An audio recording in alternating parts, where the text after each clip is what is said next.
and welcome to another episode of Geekly Recap, the podcast where Harva and I delve deep into an episode of our chosen TV show every week, doing the research so you don't have to. This week, we'll be recapping episode 3 of Marvel's TV show, The Falcon and Winter Soldier. We'll discuss each scene, pointing out references, speculating on where this is all leading, and helping you understand and process the episode along with us. We'll also discuss questions or comments we've received from you and give you the current results of our poll running on Twitter. Want to join in with the discussion? Easy. Just follow us on Facebook, Twitter, or Instagram at Geekly Recap Pod, or head to our website, geeklyrecap.weebly.com, to contact us. And don't forget to subscribe. Hi, Harva. Hi, Meryl. How are you, girl? I'm good, girl. How are you? I'm good. I've literally never said that to you before. Never say it again. But happy Easter. Happy Easter to you as well. Happy Chocolate Day. Or if you're actually celebrating. Yeah, exactly. Whatever you're doing, make sure you have a bit of chocolate unless you're allergic. Mm-hmm. And for us, enjoy your 4-day weekend. Or what's left of it now. So this episode dropped Good Friday. Harva and I, we always do a thing. Well, usually where we spend Easter weekend together. We watch loads of things. We eat loads of chocolate. We laugh a lot. And way too much chocolate. Exactly. But, you know, pandemic hit last year. We spent the day on Zoom. And we did the same on Friday because, you know, we were going to watch The Falcon and Winter Soldier together. Yeah. I thought you were going to mention what happened last year's Good Friday. I don't even remember what happened in last year's Friday. I remember watching Twin Peaks. This was around the time that we were kind of going through it. We watched Twin Peaks? Yeah, we had 2 episodes of Twin Peaks. We were finishing up. I don't think she's right. I'm definitely right. I feel like I can't relax now. When did we start watching Twin Peaks? Maybe we did actually, because now I'm starting to think my birthday was a Twin Peaks birthday. It was. That must have been. Wait, had you watched it yet by that point? Yes. I'd finished it by then. Okay, I'm old. Okay, I'm old. I don't know anymore. I can't remember anything. So anyway, this Good Friday, we decided to watch The Falcon and Winter Soldier together. And some other game shows if you're interested. Oh God, we are old. But yeah, no, it was a good day, as the day says it is. We had some chocolate. Way too much. We couldn't wait to devour the chocolate. We actually watched Falcon and Winter Soldier without touching the chocolate, but it was right next to us. But the whole time and afterwards, we both realized we were the same. We kept looking over our eggs going, should we just open it now?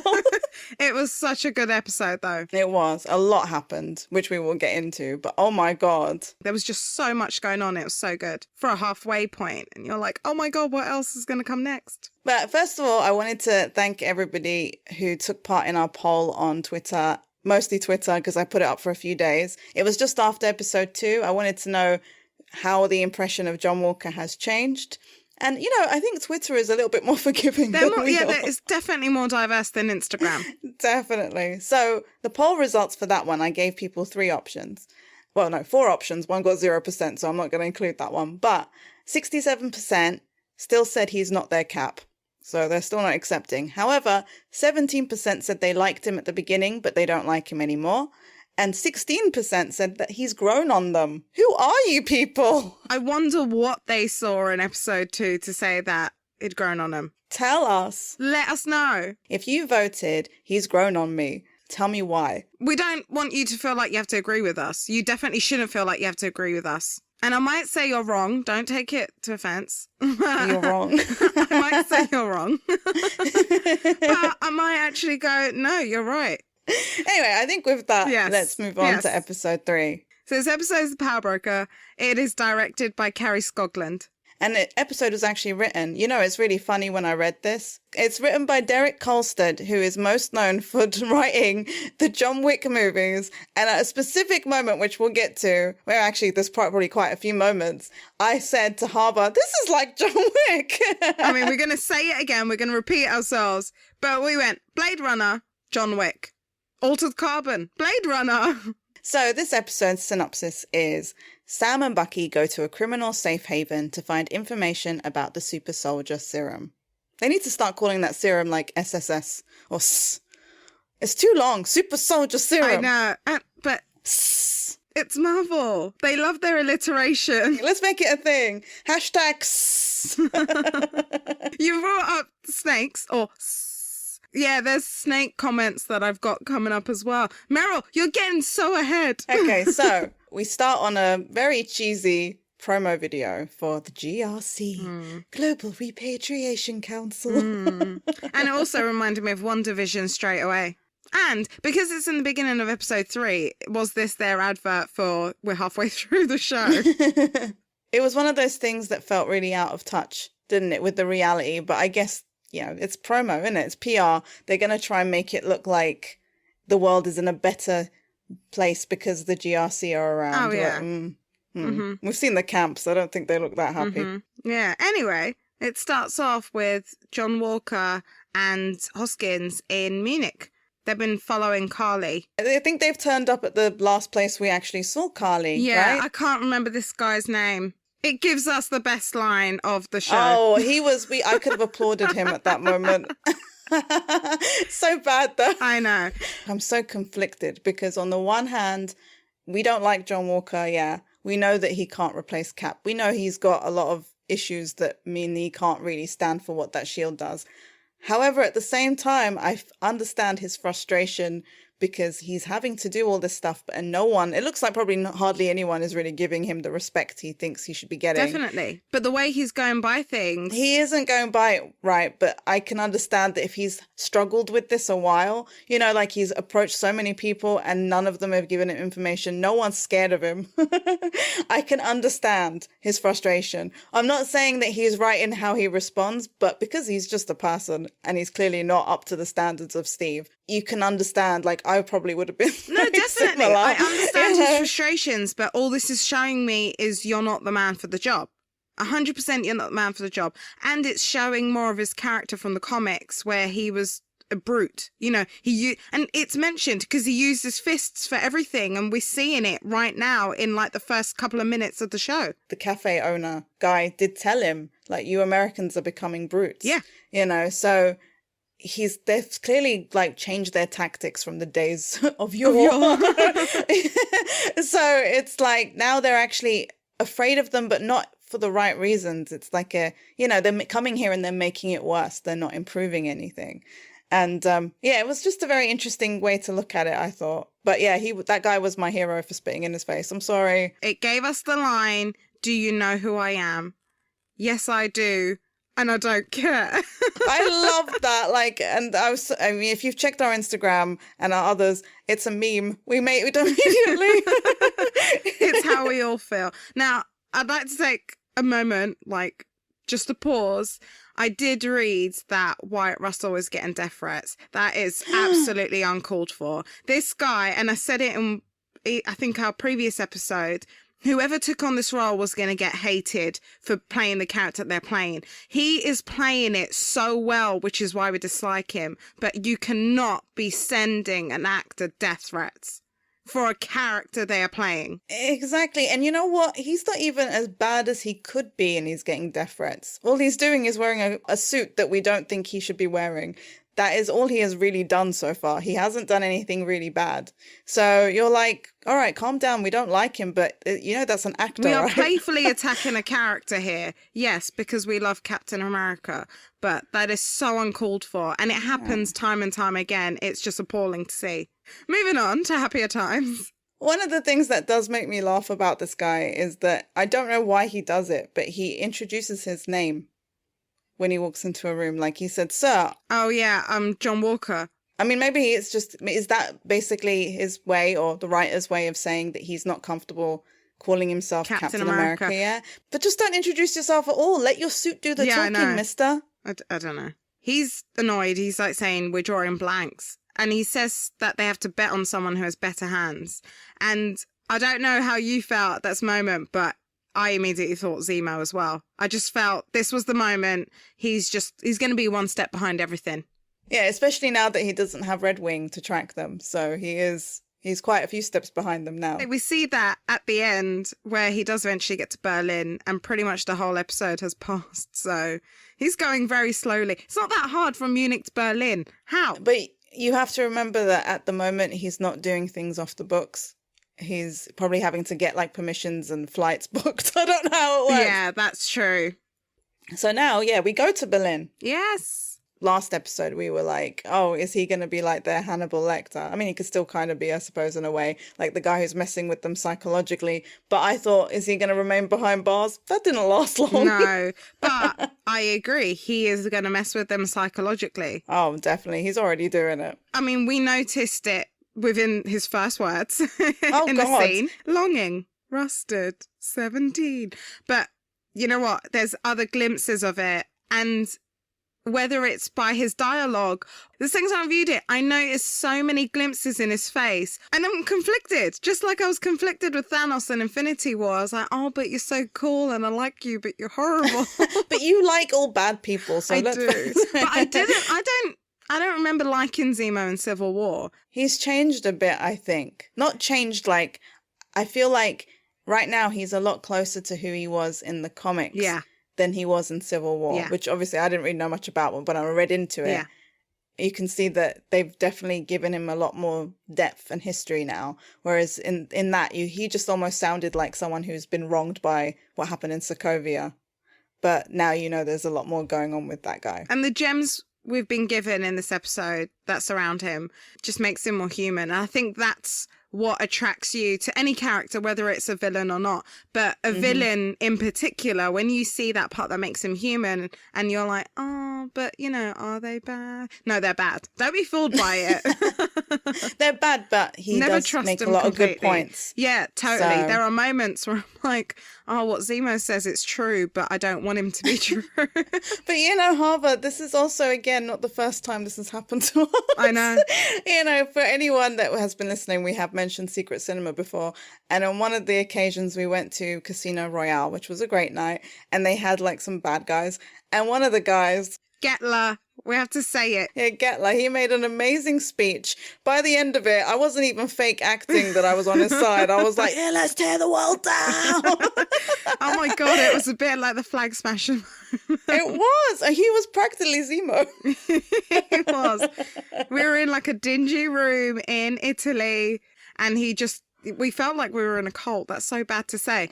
But I didn't feel like a cult. I felt like we were like part of something revolution. A revolutionary group. But, you know, he was to attack the government and I was all for it. And then we left and we were like, oh my God, I would have done anything that guy would have told me. So, but this scene, there's a lot going on in it. Bucky tells him about the serum and how someone's recreated it. Zemo does look surprised. He does. Well, he knows that he's like, you must be desperate to be here if you need my help. I just love how the scene was done because it's like they just immediately cut to Sam saying, you want to break Zemo out? And already we're like, it's probably done. Bucky does say, look, he is crazy, but he still has a code. You know, he's against this as much as we are. But, you know, Sam does then say, I've been on the wrong side of that code and so have you. And this is, again, another moment where Sam has to put his trust in him. And he goes, you've stuck your neck out the line for me before. I need you to do it again. And also like the fact that they're in a garage. It reminded me in Civil War where they had Bucky's arm clamped in a garage. Oh, yeah. So, yeah, we're reminded of what Zemo did for anyone, I guess, who hasn't watched the older stuff. You know, that he did blow up the UN. He killed King Ting. King Ting. King T'Chaka. Yeah, he killed Ting. I'll just say it for Meryl. King T'Chaka. I can't even say it now. Oh my God. Basically, T'Challa's dad. I can't say his name. It's still gonna happen. King T'Chaka. Thank you. Oh, and you framed Bucky for it. Oh, I'm exhausted. And he reminds him that the Wakandans will not have forgotten this. Mm-hmm. Which is interesting for foreboding of what's going to happen later. Mm-hmm. When Zemo's still in the cell and Bucky's talking to him, Zemo does say to him he's sorry for what it's worth. And he says, you know, it was never personal and it was means to a necessary end. That is one statement where I just went, Zemo's 100% telling the truth. Bucky asks Zemo what book he's reading. Exactly. And he says it's Machiavelli, right? And he picks up a book from his desk. I looked it up, which you probably did as well. And people know Machiavelli. People bring that up a lot. And it's usually seen as like a manipulation sort of, right? A deviant character. Yeah. when you said about the necessary ends, he was a means to a necessary end. His general principle was that the ends justify the means. Yeah. Their goals are the most important thing, and they'll use any method to achieve them. So, and that is Zemo. He's not planning on going, maybe I should change my ways and read another philosopher. Definitely not. He's like, no, I'm going to embrace this. But, I did find this scene interesting. The first time I thought, what the hell's Zemo doing with the key card? Right. But I feel like this time it was Bucky basically telling him the key card's already in there. Yeah. Right? Because there was no way he could have handed it to him. So he must have bribed a guard or someone on the other side to have put it in there. How Bucky had already thought of this plan, I want to know.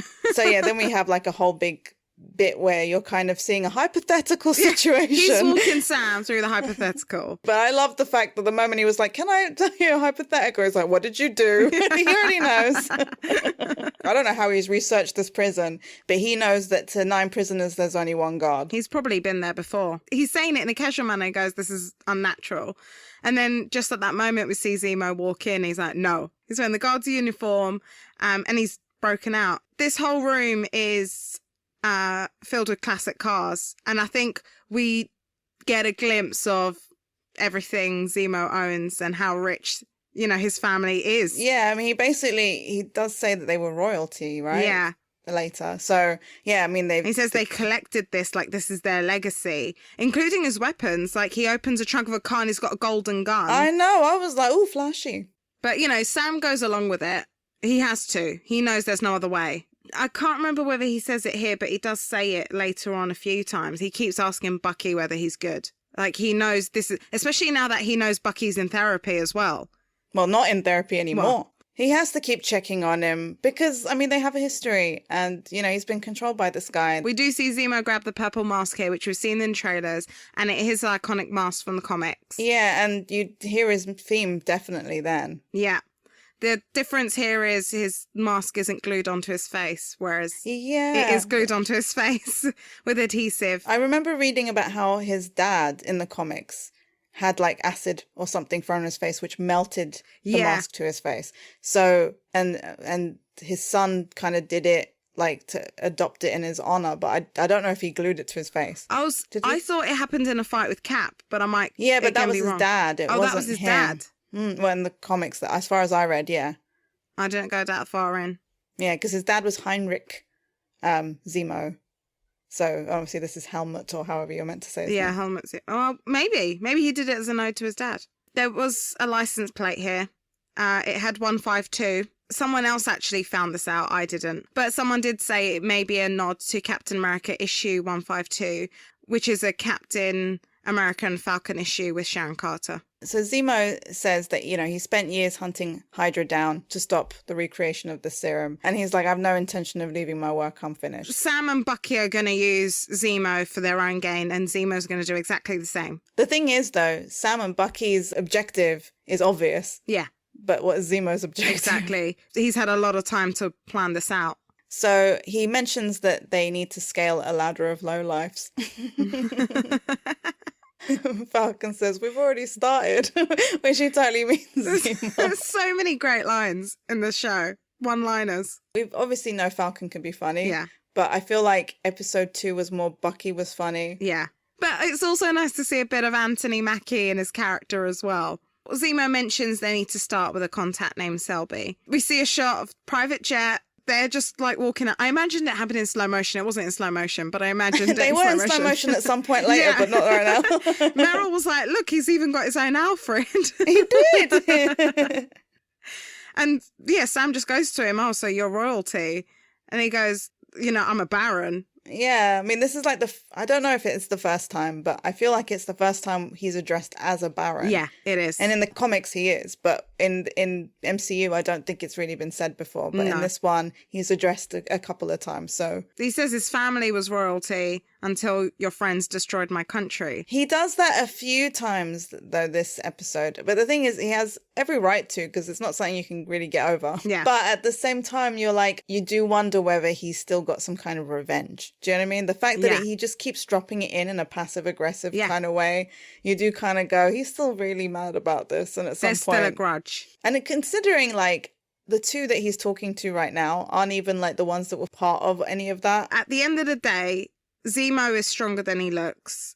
Zemo is a well-calculated villain. Yeah, Zemo's more like the Lex Luthor. Like, he's going to use his brain. Oh, yeah, he doesn't need brute force. But he's not someone that's going to inject himself with the serum. But I mentioned Alfred. It's not Alfred, it's Esnick. And he's played by Nicholas Pryor, and he's been in Risky Business, Omen 2... He's appeared in Beverly Hills 90210, Collateral Damage. He's appeared in Growing Pains and Who's the Boss. And I only wrote them down because they were referenced in WandaVision. I think he was in like soap operas back in the 80s and stuff. So I'm sure I probably noticed him in something like that back in the day. But yeah, he's been around a long time. But he was quite sweet. I liked him. He was. So, yeah, he hands him champagne and he says, like, sorry, it's warm, the fridge is out. And I love the fact that Zemo in Sokovian says if it doesn't pass the smell test, give it to them. I love the fact that, because obviously Sam can't understand, but you can... I'm sure Bucky can understand. But no, it was Sam's look at him, like, squinting at him the whole time. But we see Zemo open a book and he's got Bucky's notebook in it, which we find out isn't Bucky's, it is Cap's. But I just had a note before we get to the notebook that the book he's using is called Das Nein in der Liebe? I think it's just Lieb. Lieb? It translates to the no in love, and it's the demarcation and devotion in the erotic relationship by Peter Schellenbaum. I don't know what he was doing with that book. But yeah. I know. I was like, is this for pleasure or is there something in it? I know. But we do see more names in Bucky's book here. We do. But I'm not going to lie, I didn't really find anything. I think most of them were names that we'd already talked about before because it was the same page. There was only 2 other names that someone had put question marks on online. And the L. Hudson is this a little egg to Elizabeth Hudson, who's Wolverine's mum. And the C. Collins, it could be a character called Curly Collins or Cal I got Collins. That one. But this Curly Collins was like in one issue years and years and years ago. Yeah, and Cal Collins had been in a few issues, but again, they're just small part characters. So the Wolverine's mum, that could be something. But Zemo really annoys Bucky. He does it on purpose, you know. He likes to wind them both up, to be honest, but especially Bucky. Bucky grabbing him by the throat was not like, oh, I didn't realize he would do this. He knew he would. He's trying to get him angry. He's trying to bring out that soldier, that Winter Soldier in him. Because he mentions it later in Madripoor. Anyway. I know. Zemo. It annoys me. It annoys me seeing him do that. He can read them all. He can read Bucky. Without him even saying anything, he says, oh, these are all the names you've wronged. Yeah, he knows. He knows. Yeah. And then they mention Marvin Gaye. Again, it was just Falcon. perfect. It's just this thing, isn't it? And then he's like, oh, it's in that book. You know, what did you think, Bucky? And goes, I like 40s music. Sam is so offended by that comment. Like, you don't like it? Yeah, I know. He's like, and even Zemo's like, it's true, it is a masterpiece. He's out of line, but he's right. Bucky kind of gets defensive and is like, I like Marvin Gaye. But then Falcon's like, or Sam's like, Steve adored Marvin Gaye. Yeah. Like, no, but you have to be up on that level. Yeah. If Steve liked it, then you've got to love it. Yeah, if Steve loved it, you have to. Yeah, and, you know, and then Zemo brings up a very interesting point. I mean, he's wrong when it comes to Steve because he is perfect. He says the danger with people like, well, he doesn't say like Steve, but that's what he means. America's super soldiers is that we put them on pedestals. They become symbols, icons, and then we start to forget about their flaws. And then he says, from there, cities fly, which he means Sokovia. Innocent people die, movements are formed, wars are fought. And then he reminds Bucky that, you know, he was a soldier that went to Germany to stop a mad icon. Yeah. And that's exactly kind of how it started, right? Yeah. People put Hitler up on a pedestal. And then he could do no wrong. They didn't see anything bad. And he's like, do we want to live in a world full of people like the Red Skull? And he's right. Like, he's right in the sense that, because, yeah, this super soldier serum gets into the wrong hands and you're going to get bad people using it. It's never just going to be used for good. No, never. Like Steve was like the exception to the rule. Because it's like the ring in Lord of the Rings, right? My precious. But, you know, obviously that ring was a bad ring. But the point is like, people were like, even if I wanted to do something good with this, the desire for power would bring out the worst in me. And that's the thing. It's like, you can't trust it. See, if Steve had the ring, that he would have turned it all white and lovely. I'm so glad you mentioned this because you've just said everything that I had written down myself. And I also wrote, Zemo has a point here, but we, the viewers, don't like to admit it. We know he's got a point, but we don't want Zemo to be right. And just because you mentioned, obviously, if this gets into the wrong hands, not necessarily John Walker would be the wrong hands, but I did read an article that was very smart into saying, well, this could be the start of his downfall. Because if we go back to Dr. Erskine, who we are going to mention again, you know, he wanted this to be on Steve, not on the other person that was picked, because they were already big, they were broody. They were already a soldier. Exactly. So John Walker's this person. So if the serum works in any way similar to how Erskine's did, then it won't just amplify Walker's strength and his reflexes, but also his ego and desire to be the best soldier he can be. No, you're right, because that's what it was, right? It wasn't just about muscles. Yeah. It was about accentuating everything that made you you. Yeah. And that's probably why Red Skull became so ugly, because he was just full of disgustingness. But I mean, yeah, it's all very interesting and you can just talk about it for days. But Steve was like a one-off, I think. Everyone, even if you wanted to do well, you don't know what that kind of power could do to you. Yeah. So Zemo says they have to go to Madripoor. Madripoor is from the X-Men side of the Marvel Comics universe. And it made its first appearance in New Mutants, issue 32. And in Avengers World, issue 1, we find out that the island is actually the head of a dragon that had laid dormant in the surrounding waters until the Hand woke it up. This is a reference now to Daredevil, Punisher, the Defenders, Iron Fist. Yeah, yeah. I was like, this is amazing. Also, Wolverine, Captain America and Black Widow first met at Madripoor as well in World War II. But before we get to Madripoor, they only mention it here. We go to a GRC resettlement camp in Latvia. It looks like a pretty small place and it's got a lot of people they're housing there. That's how it looks to me. It's like a refugee camp, isn't it? Yeah, people look like they were working together to make things. And we see Carly there, so obviously the Flag Smashers are there helping people out as well. And we hear Dovich's voice call her upstairs. And it's kind of like a big hospital room, isn't it? A machine is beeping. They show you a close-up of a machine. And she's next to a woman, either dying or dead. She kisses her on the head and apologizes, I think. Yeah. Yeah, we don't really know much about who this woman is at the time, but we know that whoever she was very close to Carly.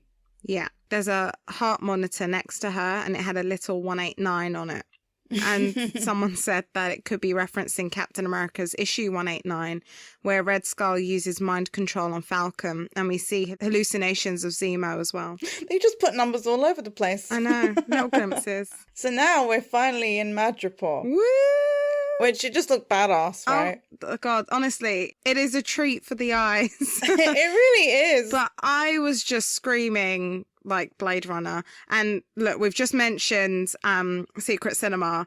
Secret Cinema did Blade Runner. I went to that 3 times, I think. It was absolutely amazing. You just fully immerse yourself in that vibe, that whole Chinatown that was going on. Acid rain. I wish I could show you guys photos, but if there are stock photos, then I'm sure there's a way we can post them and be like, look, it's exactly the same. So we find out here that Sam is dressed like a pimp. If anything, Zemo is dressed like a pimp. It's not that pimpy. If it was a full maybe if it was thingy, full fur coat, yeah. But which I also let's face it, it's definitely not something that you normally see Sam wear. So he is the Smiling Tiger, or Comrade Mac. He debuted in 1992's New Warriors, issue 19. He was like a animal/human hybrid because of, I guess, his appearance. Like, that's how he got his name. He had a thick coat of orange fur, poor thing. and he often smiled when he took a life. Apparently, you find out later that the reason he is the way he is because he and several others were results of a pact made by their parents. In Conrad's case, his appearances and abilities came from his dad. During the Vietnam War, his dad, Collier Mac, had been part of a squad called the Half-Fulls. They sound like positive people. They really do. Together, they stumbled upon a temple of this... They love dragons. Dragon's breath cult. Anything in Asia, though. I know. And then, yeah, he met like a sorceress called Tai, and they were told that if they married a wife from the cult, their offspring would rule the world. And that's how Conrad came about. I don't think he rules the world, though. Just look up the picture of the smiling tiger. I mean, I laughed for about 5 minutes.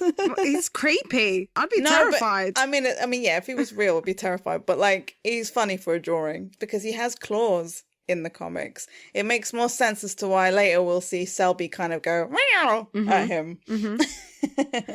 So we see shots now of inside Lowtown of Madripoor. So much graffiti all over the place. Oh, yeah. Neon lights everywhere. We see the Princess Bar, and the camera kind of lingers on it, which is featured in... Yeah, it's seen a lot in X-Men stuff, isn't it? It's Wolverine's hideout, or his alter ego, Patch, which I love because I'd seen Patch before. And I remember telling one of our cousins, oh, you see, I knew I'd love Wolverine because he's got an eye patch. He's like a pirate. But I like that his lover was also called Tiger. Yeah. But he also actually co-owns it at one point. We also see the Brass Monkey Saloon, which is where they actually go into. But there's so many like snakes around this place, like in the graffiti. I didn't read a lot into it, but it was mentioned about the Serpent Society. And we're going to see another snake, Meryl, aren't we? Yeah, we are. So they go to this bar, which is packed full of people. Did you notice all the skulls as well? Yeah, monkey skulls.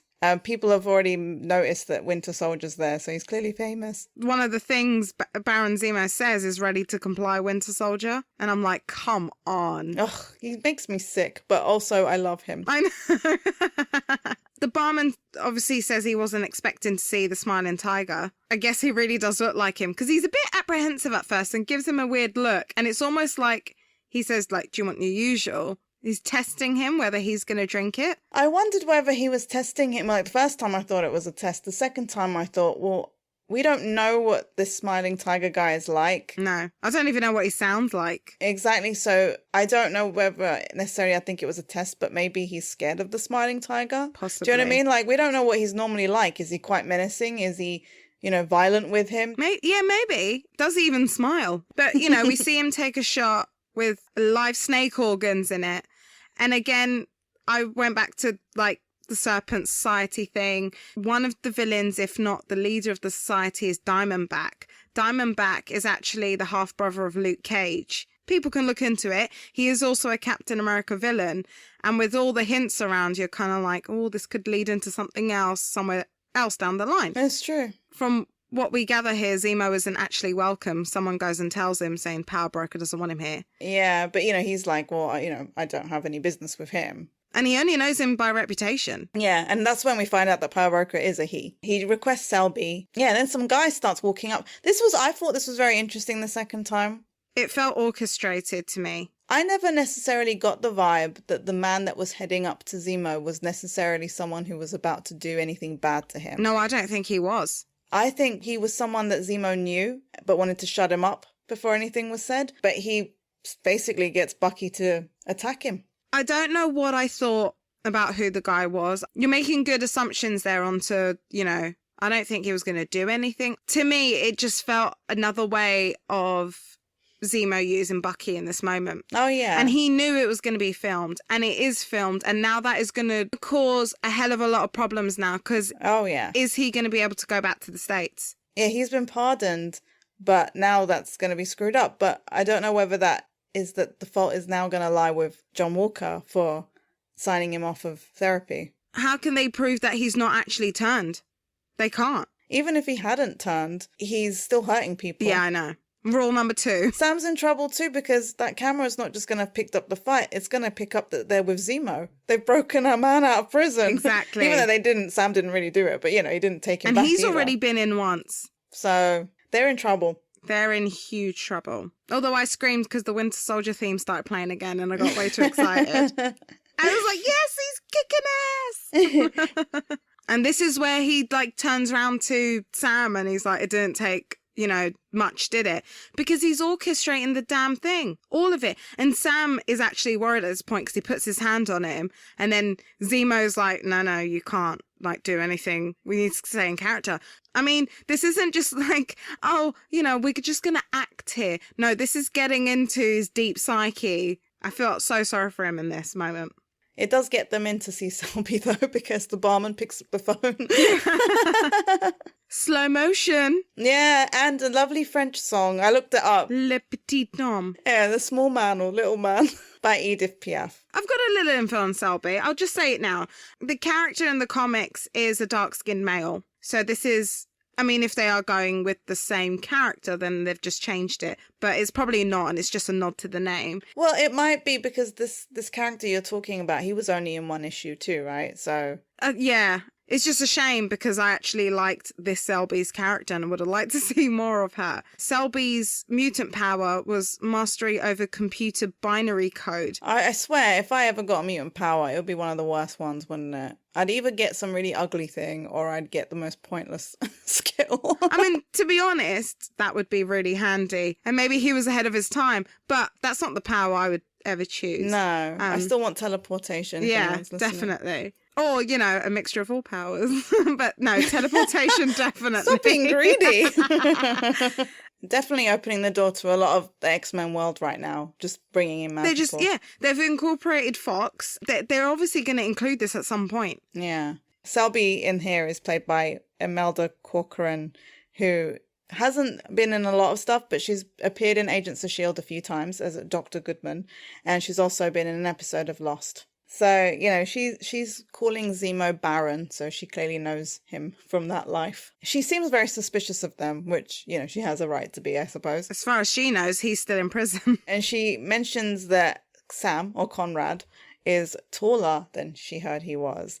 And then she does like a little wow at him. Yeah. But it does make you think that she already doesn't think that is him. Yeah. So Zemo asks her about the super soldier serum, and if she answers him, he'll give her the Winter Soldier, including the code words she needs. And we were like, lucky cow. But this time I noticed that, you know, Zemo was being a little bit creepy because he was like, he'll do anything you want while stroking his chin. You're like, all right. Yeah. She does confirm that the serum is in Madripoor, and she brings up a doctor called Wilfred Nagel, who is different from the doctor we knew of from the comics that was working with the Power Broker. And I think that it was Dr. Malice. Nagel is also in the comics. Yeah, but we'll bring him up, I guess, when we actually meet him later. But she said it didn't go to plan. Is she referring to Carly taking the serum? I think so. Okay, because I was kind of thinking, oh, is he now working on his own or working all right. No, I took it to mean that the plans that they had has been screwed up. That's how I took it anyway. Sam's phone vibrates. How loud is that vibration? Why didn't he turn it off?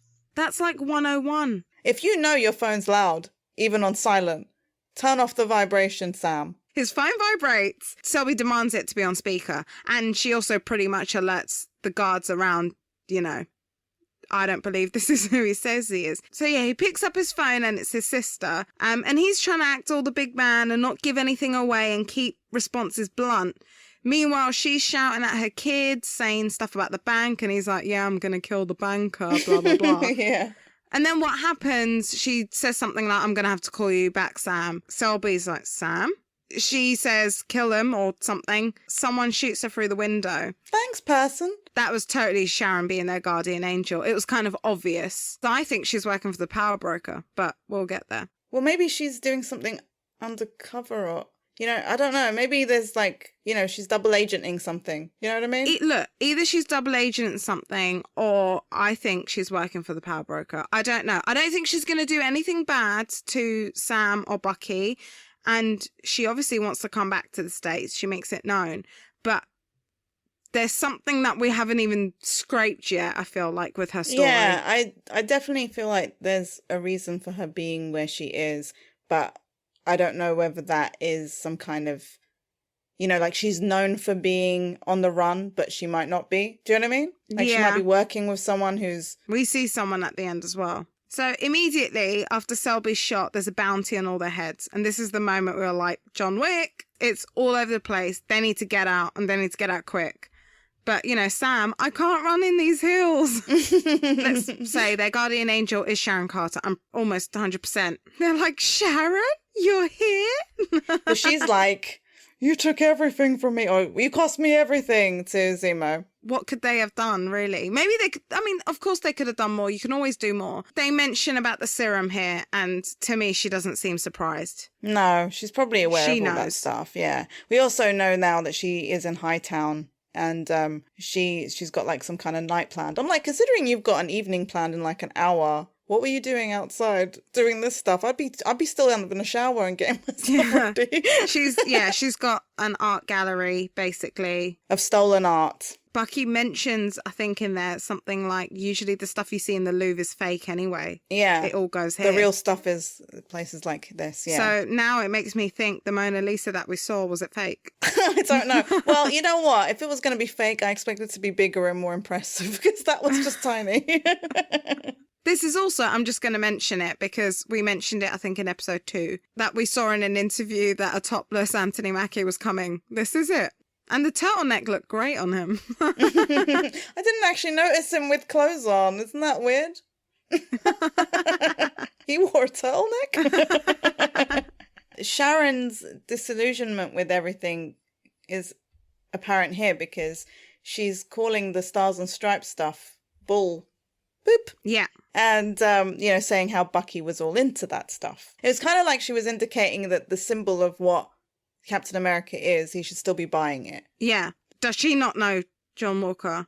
Does she not know what's happened? She must do. She must have connections to the States. Who knows? I don't know. I don't buy the stuff that's coming out of Sharon's mouth. And even he says she's awful now. For us to suddenly watch this show and be on the side of saying the shield is nothing and we should destroy it. Sam mentions it later. We'll mention it. I don't stand for that. Just because we have now, let's say, a bad Captain America, or not the right Captain America, that doesn't mean to say that we shouldn't have the right Captain America. After what we've seen, fair enough, we have seen a lot of destruction as well, where Zemo's right. But Bucky says it, this shield, the Stars and Stripes, it represents a lot and it means a lot and it's done a hell of a lot of good. So for her now to be like, oh, it's all hypocritical, and for us to suddenly say, you know what, this world doesn't need. It does. It needs it more than ever. Like, I was thinking about this, but when I was a kid, America to me was like this amazing place. Everything I watched was America. The candy looked better. Yeah. The Halloweens looked better. Christmas looked better. Schools seemed more cool. I mean, these are just the small things. But like when you're a kid, like it just seemed amazing. That's where the movies were made too. Everything could happen there. And even America liked to sell itself as the place where you could go to make your dreams come true. I mean, that's what they were originally, right? So, and then I remember as I grew up, it was really sad to find that America was a lot more broken. And the source of a lot of problems. Captain America is almost like, I think that's why I like him so much as well. Not just obviously he being a handsome man. Just but what like, he stands for. Exactly, because it's what I believe America should stand for. Like that's the hopes that I would have put into that. That's what America claims to stand for, but exactly. Recent but like history doesn't show any of that. Even old history doesn't. Yeah. But it's just one of those things where I think it's so important to have the right person. It can't just be anybody. It can't be because anybody. It's not just a soldier. Dr. Erskine picked Steve not because he was already a great soldier. Right? Yeah.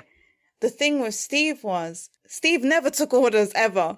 Even when he was not strong, he did what he thought was right to do. And that's exactly why Dr. Erskine picked him. He didn't pick him because he was going to be the guy that just said, okay, he told me to do that, I'm going to do it no matter what. He was never, ever going to be told what to do. He didn't take orders. He gave orders.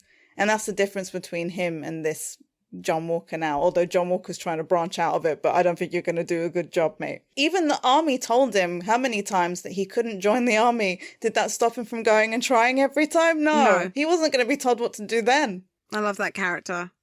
I love that character so much. Me too. But then, like you said, she's got an event. Crazy event. Like, I thought it was going to be like a snobby gallery, like, classical music. Oh, and no, nightclub. Snobs. And it gave us another great scene, which is now like another great gif of Zemo dance. It's like proper dad dancing. But this goes to show you, like, I felt like Sam and Bucky were there with work on their mind. Zemo's having a laugh. Like, I told you he's using them. He's totally using them, but he's like... He's going to live while he's doing it. He doesn't seem... Yeah, he doesn't seem at all... like, nothing's getting to him at all. Sharon finds out about where Nagel is from some of the people there. Very they're quickly. Like gossiping. Oh, he works in a containment lab. Oh, I don't know. Maybe she already knew. Who knows? She does say that he's in container 4261. And I just found that Earth 4261 is an Earth where the Avengers died saving the world from an alien invasion. Now we're seeing Madripoor in the daylight. So they're across the city now in like a shipping dock area. She tells them, like Harvey said, which container he's in and gives them earpieces. And then they open this container and it's completely empty. Zemo walks to the back of it and pushes at it and it opens and they hear some faint music. Yeah, I'm coming home, baby. Yeah, it's by Mel Torme. We go into a lab, basically, and but there seems to, I mean, I don't know if normally there might be other people working there, but it looks like it's just Nagel. Did you find out who played him? So Dr. Nagel is played by Ollie Huskivi. He's appeared in The Miseducation of Bindu, Manifest, and The Deuce. They stop the music, which makes him turn around, but he sees Bucky and freezes. Yeah, he knows who he is. And Sam introduces him to Zemo and says, you know him too. But, you know, I don't know what it was about it. The second time I watched it, I did wonder whether they both knew each other. I think, yeah. So Dr. Nagel, or Wilfred Nagel in the comics, was first introduced in Truth, Red, White and Black, which is the same comics as Isaiah. And he worked on the Super Soldier project back in World War II after Professor Abraham Erskine's death. He was the one who killed hundreds of black soldiers that we mentioned before, until succeeding by turning Isaiah Bradley into a super soldier. So, but obviously this isn't that guy because he's not still alive from then. But this is just, they've just decided to take that name. And I don't know why they didn't go with Malice, but maybe Malice will be important later. I don't know. Sharon's got company outside. Yeah, the bounty hunters have found them. And she's taken him down. It's a badass moment. It's great to watch her. I was counting and I went, oh, she took down like 4 men. And then there was 3 others. And then like 2 others. He tells them everything, almost. I feel like he didn't really hold back from telling them information, did he? No, he's a bit of a scaredy cat. As soon as the gun went off, he was like, all right, I'll tell you. Yeah, well, probably pee myself as well if that was me. But yeah, he said that he was brought into Hydra's Winter Soldier program. So he must have run into Zemo back then. But anyway. Definitely. To pick up their work after the 5 failed test subjects in Siberia. When Hydra fell, he said he was recruited by the CIA. And this is where we find out that they CIA had blood samples from an American test subject. Yeah. Which Sam immediately reacts. They're talking about Isaiah now. They don't even give him a name. He's just an American test subject. Yeah. And he calls himself a god. All right, calm down, mate. Yeah. But I think a lot of scientists are like I was that. like, come on. But, you know, they are like that, right? I mean, he's like, I created something myself, but mine was going to be different. All right, I want to be jacked up, mate. But anyway, he says no clunky machines or jacked up bodies. Mine was going to be subtle, optimized, perfect. He says before he was able to complete it, he turned to dust, and unfortunately he came back. It was 5 years later. The program had been abandoned, or so he knows anyway, at least as far as we know. And the power broker was happy to fund the recreation of it. So he's made 20 vials. Carly Morgenthau stole them. This is where we find out who she wants to help. Yeah. She calls him and asks for help, but does that mean that she wanted him to create something extra special for her? I think she wanted to find out whether the vial would cure her. Oh, maybe. He does also say, I can only imagine what the power broker has planned for that poor girl. It did make me wonder whether we find out in a bit that Carly did spend time in Madripoor too. Like, everyone's been there except us. Yeah, with Dovich, and maybe that's where they met. Yeah, but it does make me wonder whether she's closely linked to the power broker. Like, are they related? Do you know what I mean? Like, is that her dad? If they changed it in this, is it her? Do you know what I mean? Like, the fact that she got a personal text, all right, it didn't say from daddy at the top, but, you know, the fact that someone texted her and said, I'm going to kill you in episode 2. It's someone who personally knows her. Yeah. So if the power broker personally knows her, they either work together, but she's quite young, so I doubt it. It could be someone she's related to. Her name, Donya Madani, it's not connected in any way, but I don't think it is, but in the Punisher series, the agent's name was Dina Madani. Yeah. So, I don't know. Maybe there may be a connection, maybe not. Maybe, or just they like the name Madani. But I get the sense when we see Dovich and Carly talking later that maybe this Donya or Mama Donya that she calls is actually the leader of, let's say, their group of flag smashers. She was definitely a maternal figure, just the fact that they're calling her mama. And she was a teacher. Yeah. So did they know her for a very long time? Was she her teacher? We don't know.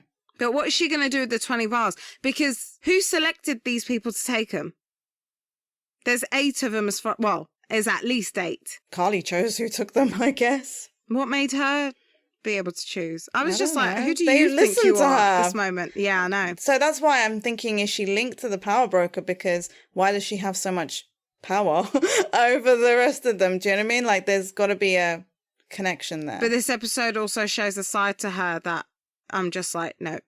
But anyway, Bucky does ask if there's any more serum, and he says no. While this is happening, we do see Zemo's wandering around the lab, and you see him put his hand under like a desk. I don't know if he already knew it was there or whether he was looking around every desk and that just happened to be the one, but he pulls out a flipping gun and then hides it behind him. Yeah, so Sharon runs into the container, tells them they have no more time left. And at that moment, I guess Zemo's like, well, Nagel's told us everything we need to know, and he shoots him.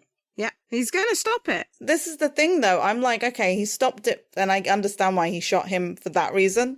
But at the same time, I'm sort of like, and again, it was another silence him before he might say something. But I don't know. Obviously, I've been wrong before, so we'll find out. But I feel like they may have been a history, and he was silenced. I always feel like Zemo's silencing people. Like he said what I need to know, but now I'm going to stop him from telling us anything else. I definitely think that there's more between them. Whether he will silence him, I don't know, but there is something there. Mm-hmm. And as you said, how did he know the gun was there? Exactly. He may have been in this lab before. He's got so much up his sleeve. I wouldn't put anything past him, to be honest. Not only does he shoot Nagel, then there's a grenade launcher that just gets fired into the container. There's a huge explosion.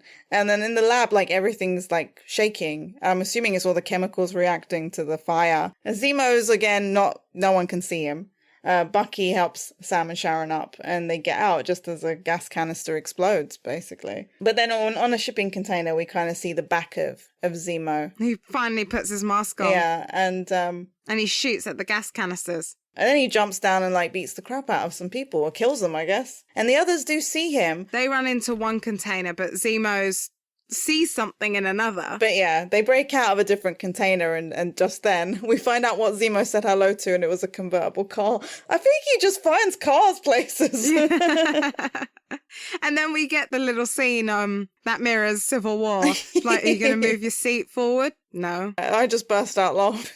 But then we say goodbye to Sharon at this point. She tells someone we've got a big problem. Then we cut now to Carly. She's outside a GRC supply depot in Lithuania. But look, he does say she doesn't need to do this now. Like, she can take time to mourn. I'm just annoyed with her now. Well, I'm not annoyed with her yet, but I will... I mean, I do find fault with what she does later. But she asks if he ever thought he'd be doing this. And this is when we find out that he was paid security in Madripoor. And she wanted to be a teacher like Mama Donya.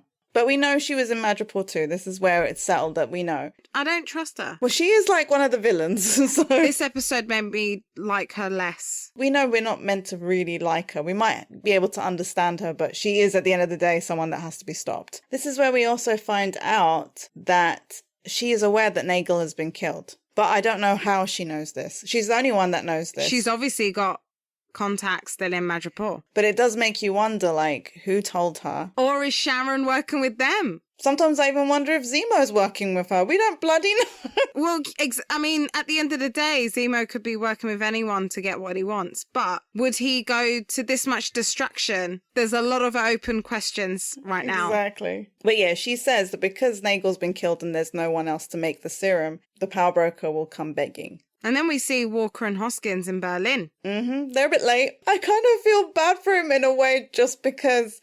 You know, like, okay, we're obviously on Bucky and Sam's side in this, right? However, Walker is correct. And whatever he's planning on doing, you should probably even be on his side because, yeah, they just broke out a really horrible, like, criminal. Mm-hmm. But you are sort of like, I really want you to fail just because you're Walker. But no, Hoskins even says to him, though, but without any proof, you can't just say that. But this is when he does something that Steve probably would have done. Yeah, just gone off the books. But then he says, I didn't write it down, but he says something like, as long as you get the results, who cares why? I mean, the problem is of course they care. Have you not seen what happened with Captain Exactly. America? But also, you know that John Walker's not going to go about it the way Steve would go about it. It's going to smell of desperation when John Walker does it. So now we're back on the plane. Bucky's polishing his hand, which Harville was very amused by. I know. I was like, oh. And Sam is on his phone and he's asking Torres about who Donya is. And this is the first time Bucky turns to Sam and says, are you okay? Yeah. And they start talking about this shield and what it represents, like Harvard mentioned earlier. Right now, I think Sam's just lost all respect for it. Yeah. Especially with the Isaiah thing coming up again. It's so much deeper than he thinks. Like, Yeah. How can he take that shield and have it be something that apparently he stands behind when he doesn't stand behind what the government are doing? But can you imagine if Steve knew about Isaiah? Like, he would not have let that slide. He would have been so full of outrage. He would definitely not have let that slide. But I also understand why Bucky didn't tell anyone. But he says to Bucky, you know, maybe I should have just destroyed it. And this is the first time Bucky says, I'm going to take this, like, myself. Yeah. I'm interested in when they're going to actually take this thing, because we've seen, obviously, in trailers, they're practicing with it. So I think it's either going to be, like, episode 5 or the final episode. Sam gets the call that Donya is dead, so Zemo basically changes the course of the plane, doesn't he? He goes, I know where we can go. He also does say that he's really looking forward to coming face-to-face with Carly. Yeah. What have you got planned? Well, like you said, if the power broker is a Carly relative or someone in power could be Carly's relative, maybe he knows of her. Who is the power broker? Can you imagine it's already someone we know? Yeah, it's Sharon. I'm just going to keep saying it's Sharon. Can you imagine it's Zemo? They just, because, you know, like in Wizard of Oz, no one had ever seen the wizard. And you would have never expected Maybe no one's ever seen Power Broker. But then why would Zemo be creating his own serum? He wouldn't be. He wouldn't be Who knows? funding to I don't create understand what that man's up to. Maybe that serum only works for a certain time and then it starts killing them from the inside out. I don't know. That would be cool. What comic is this in, Meryl? I don't know. One I'm creating. But yeah, so we see the Flag Smashers here stealing supplies from the GRC. They say that they've been sitting on like 6 months worth of supplies. Yeah. So they all start like driving out with all the supplies, but they've tied up the men that were in that supply place. Yeah. Dovich asks Carly, isn't she taking her car? And she's like, no. He doesn't really call her up on it, but why would you just leave your car there anyway? And she's adamant, put your seatbelt on now. And that's when her car explodes and sets the building on fire too. And Dovich isn't that happy about this. No, he's surprised because I guess it's the first time they've actually like murdered people. But this is the serum playing on, let's say, the horrible part of you. It's changed her characteristic. And he's like, there's still people in there. And he's like, this is the only language they'll understand. I honestly just wanted to punch her in the face there I remember when we first watched it, I said, it's the only language you bloody understand too. It's true. What makes her different right now than them? Naughty, naughty. Mm-hmm. So now they're in Riga. They've Bucky, Sam, and yeah, right. Boys are in Latvia. the boys are back in town. Anyway, and Zemo again brings up Sokovia. He says about how they probably haven't visited the memorial. Like, again, he's bringing it up. It's always on his mind. He's constantly going to dig at them, even though they weren't the two responsible necessarily for any of that happening, but it's not their fault. So they're about to go into a building and Bucky says he's going to take a walk. Again, this wasn't actually filmed in Latvia. It was filmed in Prague. They just filmed everything in Prague. Yeah, the Tunisia scenes were in Prague as well. Yeah. And I read that Turkey's going to be in at some point. Or is it Prague? It's Prague. Sam says to Bucky, you good? Bucky kind of watches them go in and make sure they're in. And then he picks up something from the floor. And now we know it's, I forgot what they're actually called, but those beads. The beads, the Khmer beads? Wakandan beads. Yeah. So he picks one up and there's like a little beeping as well, isn't there? Like a little tracker. Yeah, and then he sees that there's another one in the wall. He's got good eyes. Breadcrumbs. I'd be there for ages looking for this. It's like Hansel and Gretel. Anyway, he picks the one up in a wall and he goes into like a little side alleyway kind of area. And he says, I think you dropped these or something. Yeah. And then he looks around and then before he's even turned, he says, I was wondering when you'd get here. And we see someone from Wakanda. Woo! Yes, Io. And she says in Wakandan, I'm here for Zemo. Yeah. I didn't think this on the first viewing, but on the second viewing, whatever they've done to Bucky, whatever Shuri's done with the AI technology in his brain, have they also got a tracker on him? Possibly. Poor Bucky, man. He can't catch a flipping break.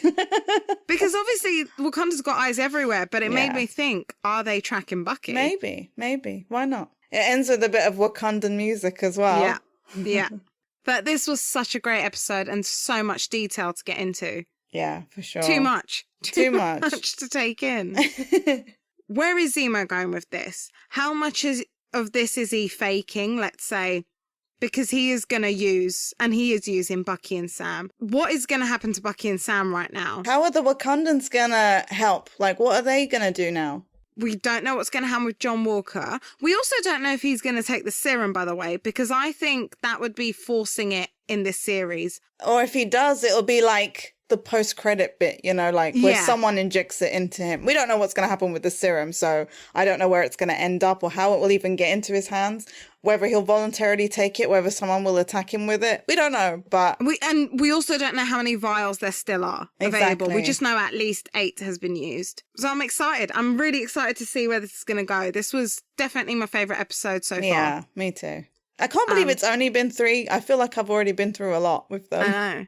So, as promised, I did want to give you the current results of our current poll on Twitter. It's still going on for 4 more days. So, if you want to vote, you can still go onto our Twitter at Geekly Recap Pod. But the question was, do we trust Zemo? Will he help or will he hinder? And at the moment, it's only 57% saying, hell no, he's using them. And 43% is saying, yes, he's going to help. There's still 4 more days to vote. So, if you want to vote, it's on our Twitter. We did do one, but on Instagram, they only go on for like 24 hours. So it's finished now. But I've got the results of that one. So again, I asked the question, Zemo, do we trust him? And 83% said, no way he's using them. And 17% said, yes, he'll help. It's interesting to see. Yeah, I'm thinking of that poll is still going on, but I'll think of my next one after the next episode, I guess. So we've been asking you all to engage with us because it's great to hear your opinions and your thoughts. And we had a comment from N3DST4 on Instagram on one of our posts. And he said, so here's what I think about Captain Faux America. Get it? Get it? Love it. He said, I think the really easy, obvious writing angle would be for him to turn out to be a bad egg, which, yeah, we know. Yeah. And he says, I do hope the writers do something smarter and more positive than that. This is airing after The Boys, so this whole character is just screaming Homelander right now, and we've already had that take, which I agree. I didn't actually think of Homelander initially, but then after reading that comment, I went, oh yeah, I could see that going that way. Well, yeah, I know what you mean, like especially with the serum or something. However, I don't think John would ever go that. Homelander's horrible. Well, he wouldn't go that. Yeah, he wouldn't go that far. Homelander is like on a whole other. He's like almost Red Skull level evil. But I thought that was a nice comparison because I can see aspects of them both. Yeah. And I do agree that is an easy writing angle. However, that is the angle they've taken in the comics. So the only thing that I can see them doing is literally what I just said to you, is it doesn't happen in this show and it is going to come up somewhere else down the line. You've seen Spider-Man 3, haven't you? Mm-hmm.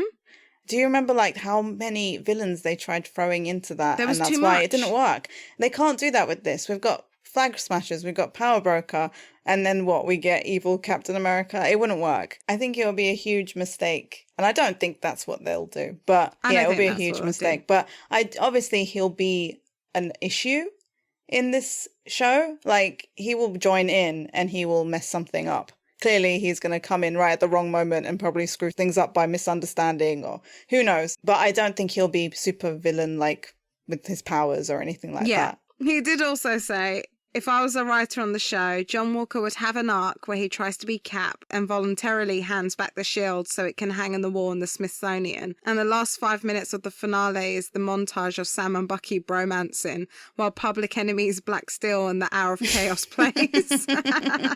And finally, he said, post-credit scene is Sam landing on the moon in his new space-proof Falcon suit. Too much? That's not too much at all. I want It's that to not. happen. If anything, out of everything you've said, that's probably the most likely to happen. But I believe you had some other comments as well. Yes, we've got a message from Gary Higginbotham on Facebook. He said episode 2 has aired and they showed the new Cap in a much more of a general replacement role. So now I'm not sure if we're supposed to grow to like him or he's going to get killed or something. What's not to say that one of these characters isn't? As much as I'd hate to say it, but what's to say one of these characters Can won't? you imagine the outrage from just us? But 6, even though they're slightly longer, 6 episodes is a very short amount of time to fulfill the character arc of any of these characters. John Walker has just been introduced. We don't know what's happened to Sharon for God knows how long. You know, we don't know enough about the Flag Smashers yet. We don't know who their official leader is. We don't know who the power broker is. We can't just meet the power broker and then they're gone. But thank you for your comments, guys. We'd love to read more. Anyone else, feel free to tag us at Geekly Recap Pod. We love to go through this. Yes, and we also have a sign-up email newsletter thing that will tell you when the new episode is up. It'll also have like bonus stuff, maybe stuff that we couldn't fit into the episode for you to listen to, and other things where you can also take part, like sending in your photos or, you know, fun stuff like that. We also love to see that because, as you can see, if you follow us on Instagram, which you should be doing, we put up, you know, dodgy Photoshop images of what we think they're getting up to or something that we might have said in an episode. Exactly. And if you can do something, tag us in it, post it. It would be amazing. If you head to our website, geeklyrecap.weebly.com, you'll see a little sign up pop up that will come up. Just sign up and you should start receiving stuff in like the next week or so. Do it. Do it now. Do it now. That's all, folks. I can't believe we are halfway through, and what an episode. If you're not subscribed yet, make sure you hit that button to be the first to know when our newest eps are available. We are on all good platforms, and for more info, visit our site geeklyrecap.weebly.com. You can also tweet us directly and find us on Instagram at geeklyrecappod. We would love to hear from you. Any predictions for what's in store? We are loving reading your comments, and now with only 3 episodes left, how much can they fit in and wrap up? Is John finally going to the dark side? Is Sharon working for the power broker? Is Zemo safe from Io? Is Bucky safe from Zemo? Join us next week on Geekly Recap for episode 4 of The Falcon and the Winter Soldier. Wakanda forever!